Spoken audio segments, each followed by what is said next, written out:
All right, good afternoon. Welcome to the Oklahoma City Economic Development Trust meeting of January 27th, 2026. We'll call the meeting to order. Item 2 on the agenda are the approval for the minutes from the December 16th, 2025 trust meeting. We can take a motion. We could take a second.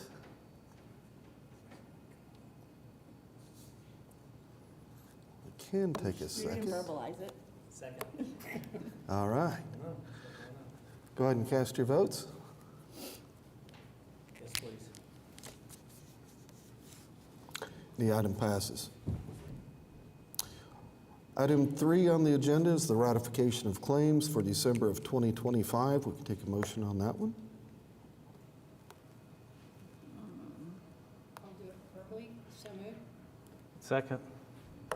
We have a motion and a second.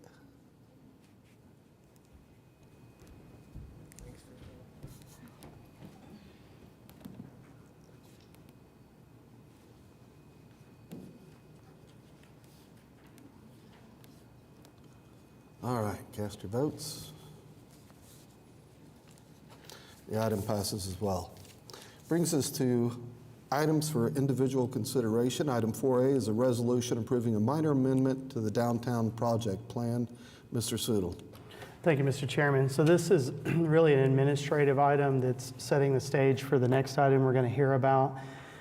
It's one of the things, there was a, in the TIF project plan for the downtown TIF, this basically is just adding some language clarifying that a not-for-profit museum could be a use for these funds. We think it probably fit under there anyway, but it was sort of ambiguous. We wanted to make this change first, and then the next item we'll talk about is contingent upon this change being made. Any questions? If not, we can take a motion.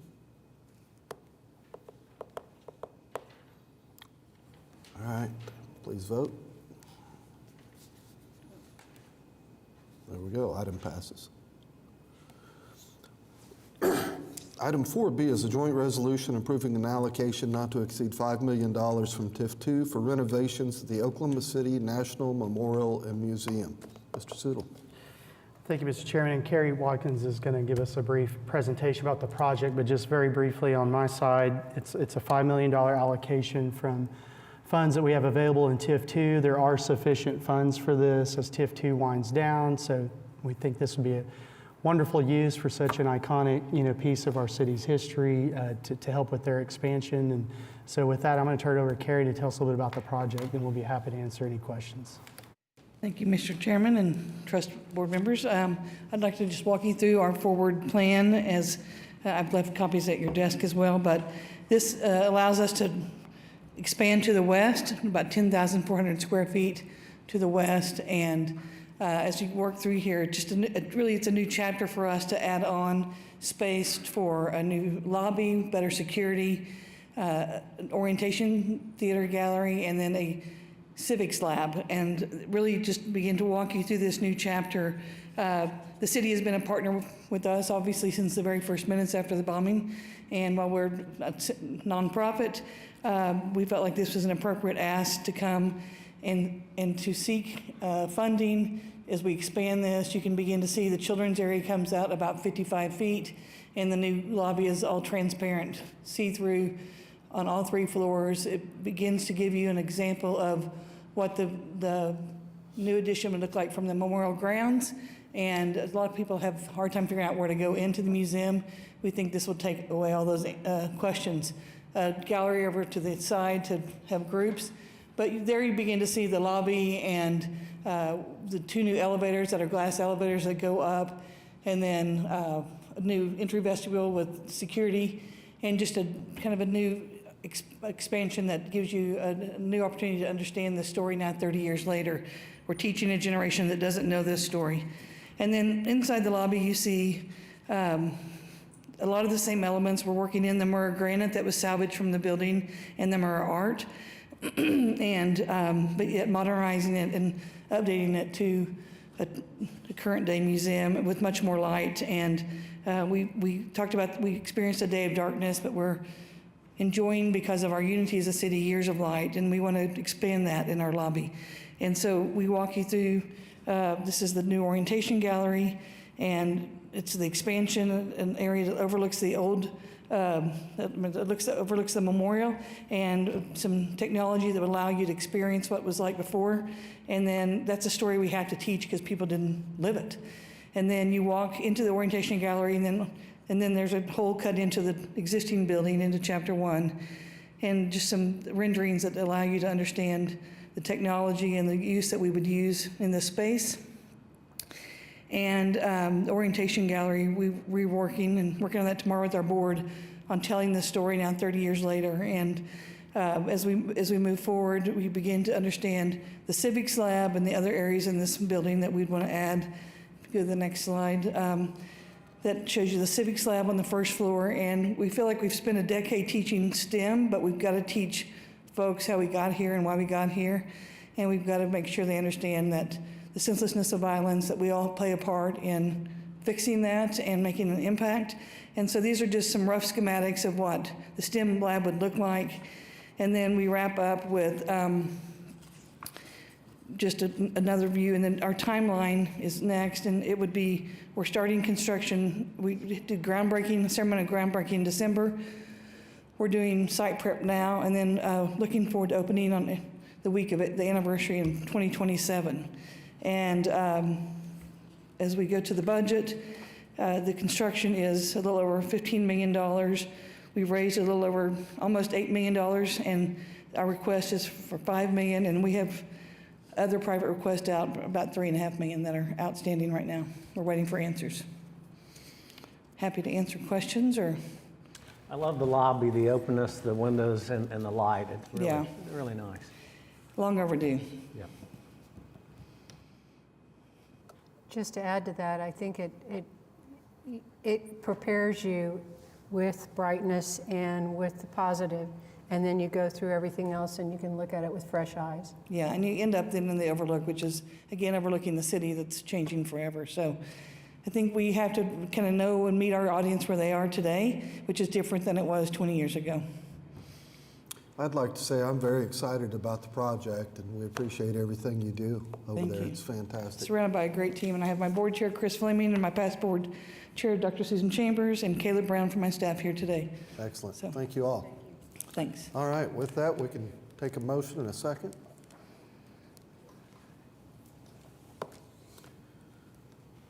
Please vote. And the item passes. Thank you. You guys very much.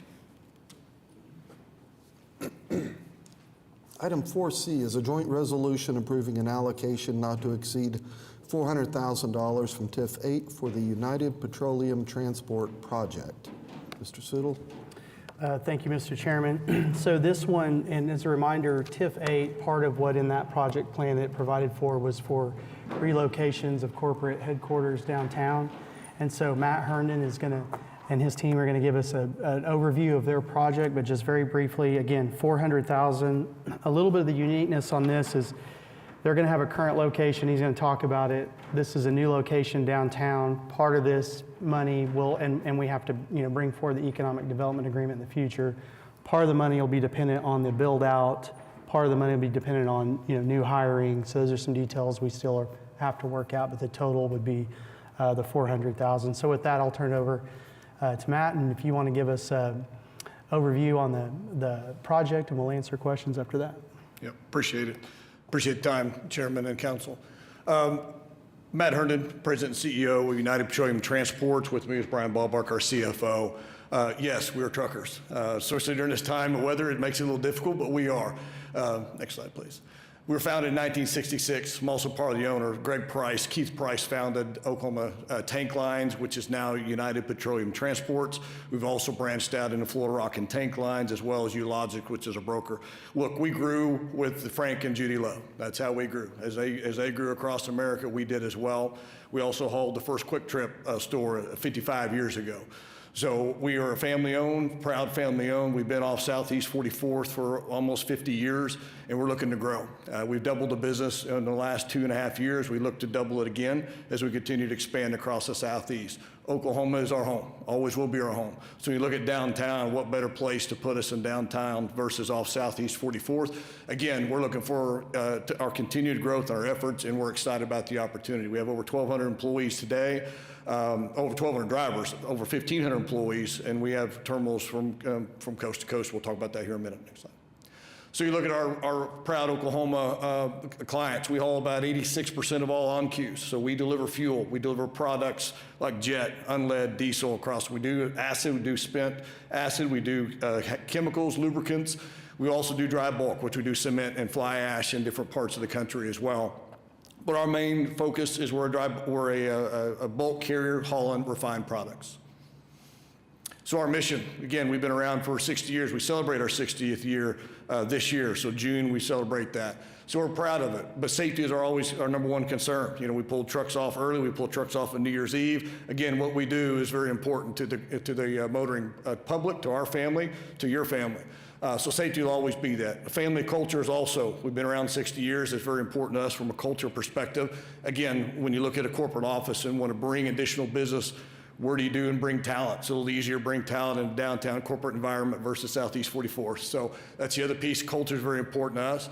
As you look at our customer service, obviously you saw the customers in which we serve. That's very important, and our environment's very important. Again, what we do is all hazmat other than some of our dry bulk and cement. So how we do to the environment is very important to us, and we have a great success story. We look at where we are today, that's our current footprint, and we look to double that. You know, whether we get up north of the Mason-Dixon's yet to be determined. We think there's lots of opportunities still in the Southwest, as well in the Southeast, but that's where our current terminal is right now. Again, we've been there over 50 years. We can't grow anymore. We don't want to build there. We'd rather come downtown and be proud of that. And then Brian, we'll talk about that. Mr. Chairman, ladies and gentlemen, thank you. So the project that we have proposed is a move into Corporate Tower off Robinson Avenue. Got about a $2.4 million budget. We're initially taking about 25,000 rentable square feet with first right of refusal on an additional 25,000 square feet to round out really the full top 3 floors once we exercise that option. The initial headcount downtown will be 75 employees. We believe that'll grow by more than 100 over the next 5 years. Our ambitions are to greatly exceed that. But for this plan and this request, we based it on 100 incremental growth with average employee wages for the team coming downtown of about $85,000, excluding benefits and bonuses. That's just base salary. So much of the positions, I won't read them, but is exactly what you would expect would be at a corporate headquarters, which will be our shared services centers as we continue our acquisitive path and through acquisitions and growth. We'll run all of our shared services out of the corporate office downtown here, and we'll migrate those positions and individuals to Oklahoma City or hire native Oklahoma City folks to fill those roles.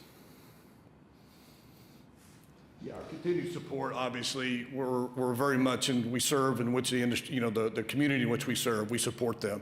Greg Price has a highly functioning autistic, so wings is a very important thing to him. He's been mainly building that out as they're starting to build their first residence for somebody to take care of his son when he is gone. So we continue to give back to those in which the community in which we serve. The other thing I wanted to mention, go back to this, the facility off Southeast 44th, we're going to maintain that. That is our yard where we park all of our trucks. So we'll have a significant presence that still stays there, as well as maintenance facilities. Next slide. Yep, and we'll open it up to any questions. Go ahead. How many are in your fleet? We have over 900 trucks, 1,200 drivers. Tiny. It gets difficult every day, I tell you. What our drivers face, and when you times like this, it truly, we keep the economy going. You know, truckers, I've always said, delivers America, both on the retail side and obviously on the fuel side. No questions? I would let you know that on 44th, we continue to do a lot of work there to try and improve the situation, just so you know. You guys did a nice job this past summer by putting the pillars up underneath the underpass there. That helped a lot. It has, appreciate but that. there's still a lot more to do there, Yep. so But we appreciate the effort. We certainly have seen it. keep working on it. Yep. All right. If we have no more questions, we can take a motion in a second. We have a motion in a second. Please vote. The item passes. Thank you. Thank you. Thank you, Chairman. All right, item 4D is a joint resolution approving an allocation not to exceed $750,000 from TIF 2 for the renovation of the Peerless Oklahoma Company building. Mr. Sudol? Thank you, Mr. Chairman. So this is exciting because not only is it really a redevelopment of an old building, but it's really to set the stage for a new company to come down into downtown into Automobile Alley. And Travis Mason's going to come up and talk to us about this. So $750,000 from TIF 2. But really, you can almost think of this sort of like a SIP type of thing to get some nice high-paying jobs down here. So Travis, if you want to come tell us about the project and about My Defense. Thank you, Chairman. Thank you, Council, for your time this afternoon. Really appreciate you, all you do to serve our city. Start the slide deck, please. So first off, we're here to talk about 11 Northwest 8th and a really exciting project that's going to bring a cutting-edge international defense company to our urban core.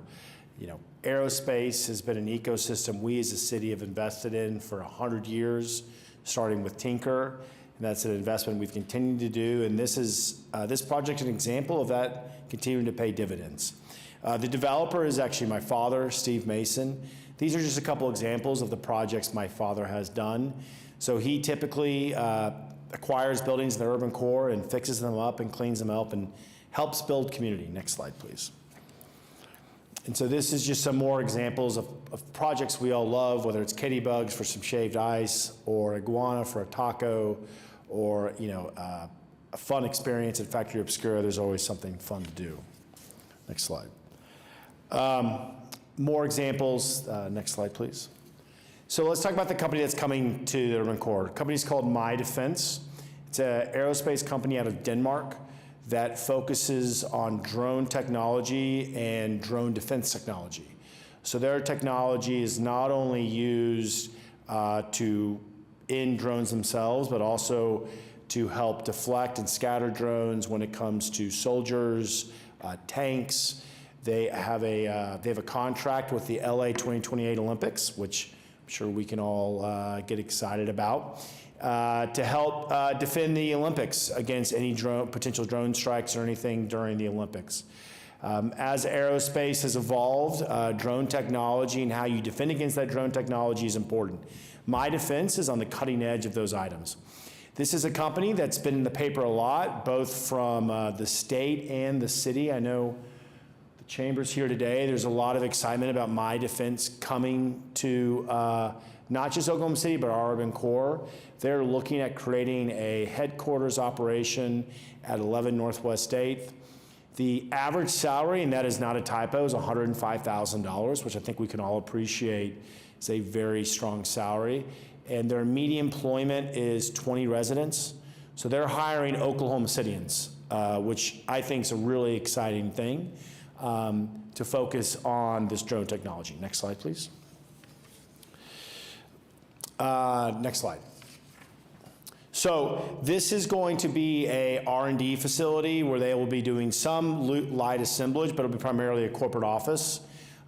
They do a lot of work with the U.S. Army, and they have a lot of interaction with Fort Sill. So the railroad tracks to your east, you have Broadway on your west, the parking lot to the south of 8th Street, and the building to the north. Next slide, please. This is an old historic photo of what was there at one point, the Peerless Oklahoma building. Kind of fun. Next slide, please.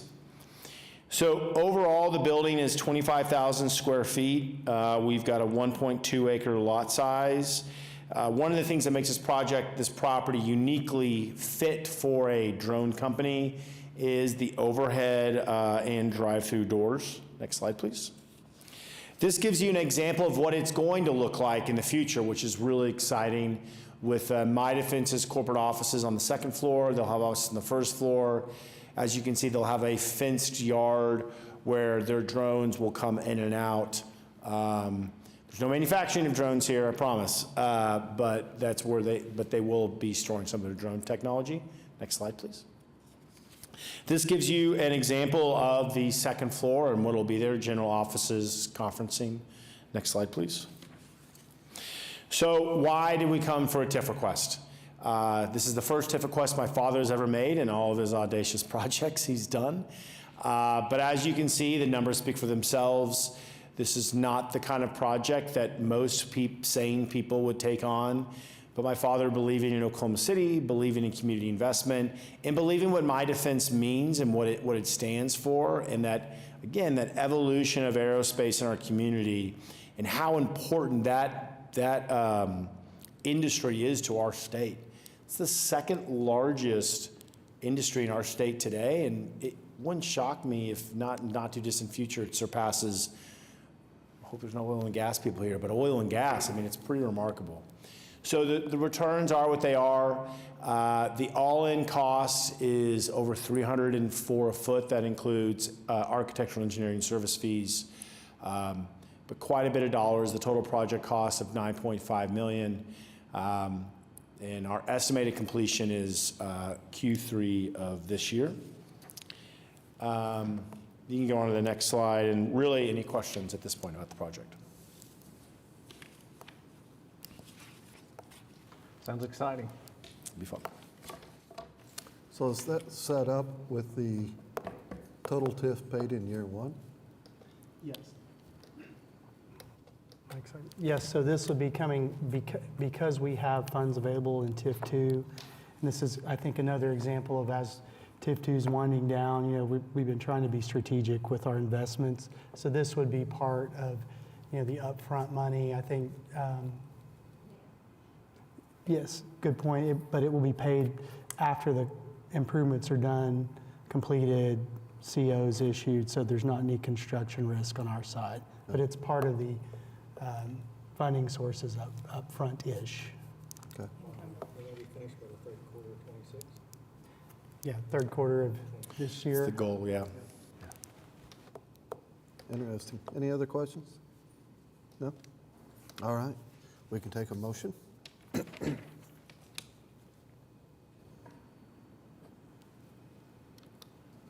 have a motion and a second. The item passes. Thank you. Thank you.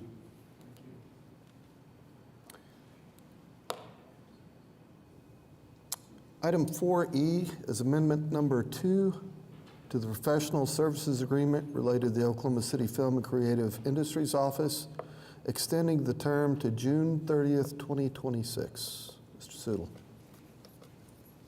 Oh, this is not coming on, sorry.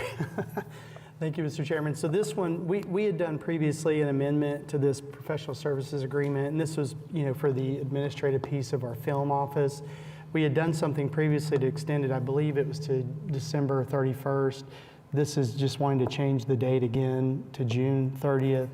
No additional funds. It just allows us to continue the services and spending those funds through June. So it's really administrative in nature. I don't know if there's anything else to add other than we need more time. No? All right. We can take a motion.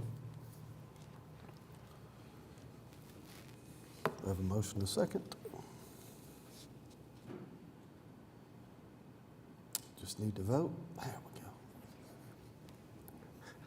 All right, the item passes.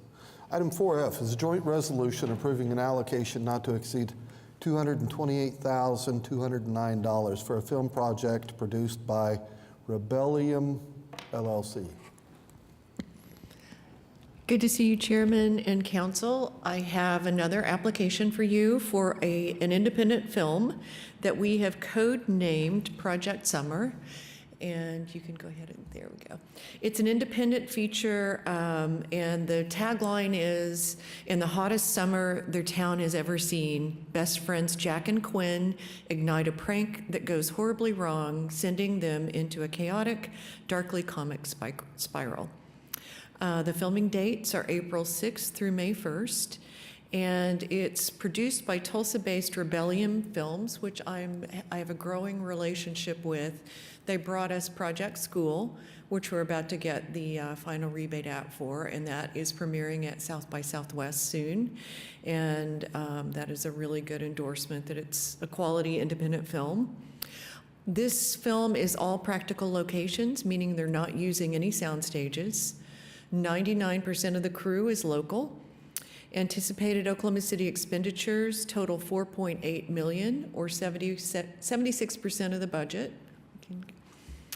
They are recommended for a 5% rebate. Local qualified expenditures, again, of $4.8 million. They meet the minimum requirement of $500,000. More than 50% of the crew are local. More than 50% of their contracts will be with Oklahoma City vendors.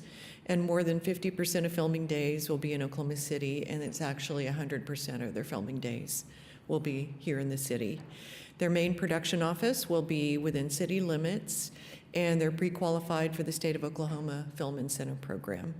So the recommended 5% rebate, based on all this information, is $228,209. Next slide. They're anticipated to hire 593 local crew, and that equates to 11,860 individual workdays, considering it's a 20-day shoot. 99% Oklahoma City residents on the crew. Qualifying local labor income is just a little under $3.2 million. And they are doing post-production locally at BRG Productions, which is Brent Ryan Green, and Five Stone Entertainment. So the high points are 100% of filming days in OKC, 99% local crew, 88% local vendors. And for the impact numbers, it equates, after we go through the economic impact modeler, to an $11.4 million local economic impact. Jobs supported, direct and indirect, 700, and labor income of $3.3 million. So we base their rebate on qualified expenditures of $4,564,185, taxable expenditures, meaning goods and services, of $278,073, below the line salary, which is crew, and per diem of $2,054,364. And we reduced their above the line to fall within our 25% cap. So their above the line salary that will qualify is a little over $1.1 million. Anybody have any questions, comments? Go ahead. Jill, maybe you don't know this because you haven't seen the script, but with it being the hottest summer ever, is it going to be Oklahoma City defined that it's the hottest summer ever?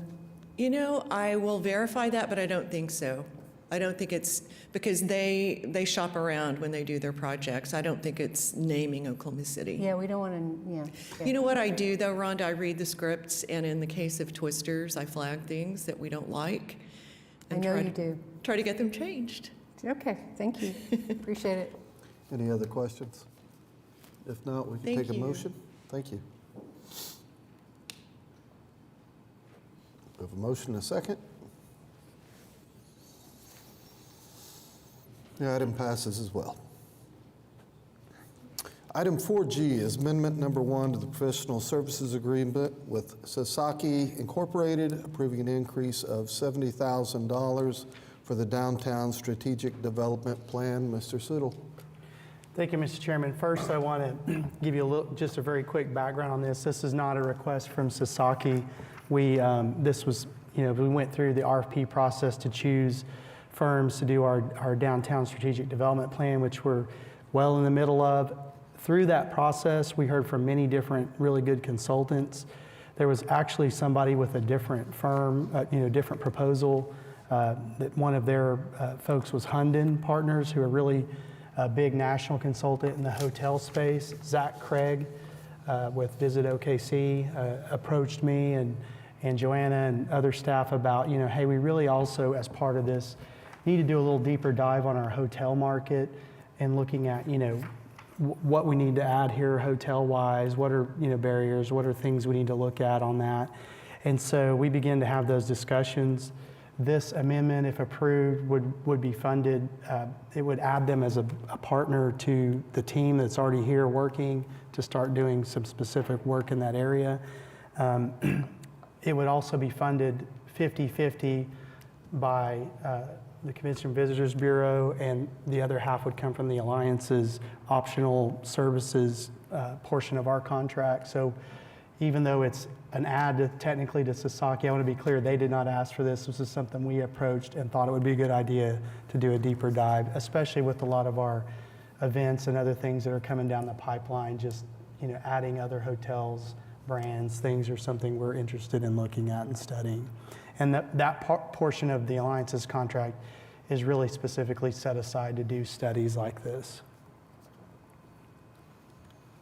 And that's the part of the contract that we had the increase in price for this year, right?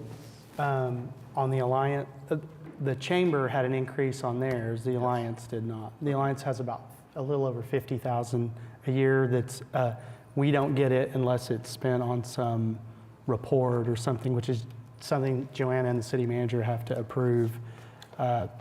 Usually we use it for some sort of study, economic study, et cetera. Okay, thank you. Any other questions? Comments? No? All right, we can take a motion. We have a motion, a second. Please vote. The item is passed. Item 5, General Manager's Report. Ms. McSpadden? Good afternoon. I don't have anything super specific, but I did want to point out, I think we had mentioned before that we pulled in our debt detail to the report. And as I was thumbing through, kind of looking to see if there was anything that we needed to point out, I wanted to point you to page 3 where it has our TIF 2 debt schedule, which will pay off in August of 27, so it's imminent. And so I just thought that was exciting to point out that we're getting close to having that paid off.